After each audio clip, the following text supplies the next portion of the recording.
À Felice Bauer, Prague, le 4 avril 1913.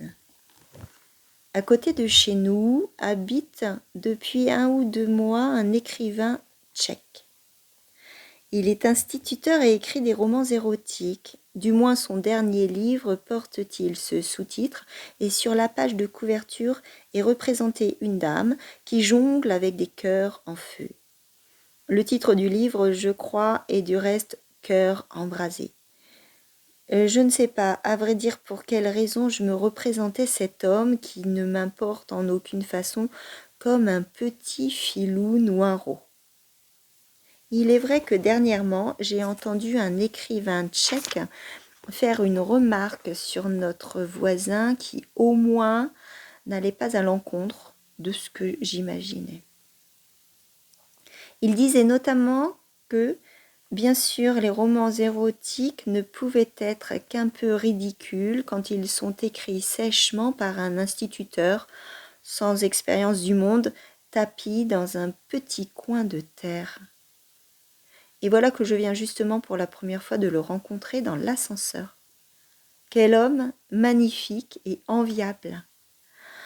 Comme tu sais, les Tchèques s'efforcent d'adopter les manières françaises, et bien que cette aspiration reste habituellement à la traîne et reprenne des modes déjà vieillis du pays aimé, car seul ce qu'on a déjà connu est accessible à celui qui est étranger aux usages, les imitateurs des Français sont précisément les moins choquants, car la France vit de ses traditions et tout progrès se fait là-bas si graduellement, tel un flot qui n'élimine pratiquement rien, que l'imitateur peut presque garder le même pas, sans trop présumer de ses forces, ou au moins en restant digne d'être aimé.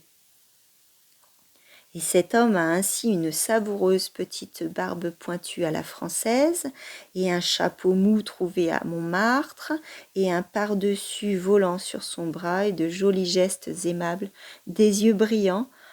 C'est un plaisir de le regarder. Et je suis là, debout, et reviens à moi, Felice, très cher Felice, je suis là, et je tente par ce genre de petites histoires d'aller de l'avant. Ma chérie, j'ai ton télégramme, il m'a d'abord paru formulé dans une écriture codée. Tu as eu ma lettre jeudi et tu me télégraphies si joliment, gentiment et tranquillement que j'ai dû me retenir de toutes mes forces pour ne pas croire ces mots et me calmer, moi aussi. D'autant plus que ce soir, Max a lui aussi tenté de me calmer, d'un point de vue différent mais très proche, et qu'il a presque réussi à le faire sur le moment. Ma chérie, cette lettre que tu as reçue jeudi est vraiment sincère, jusqu'au fond.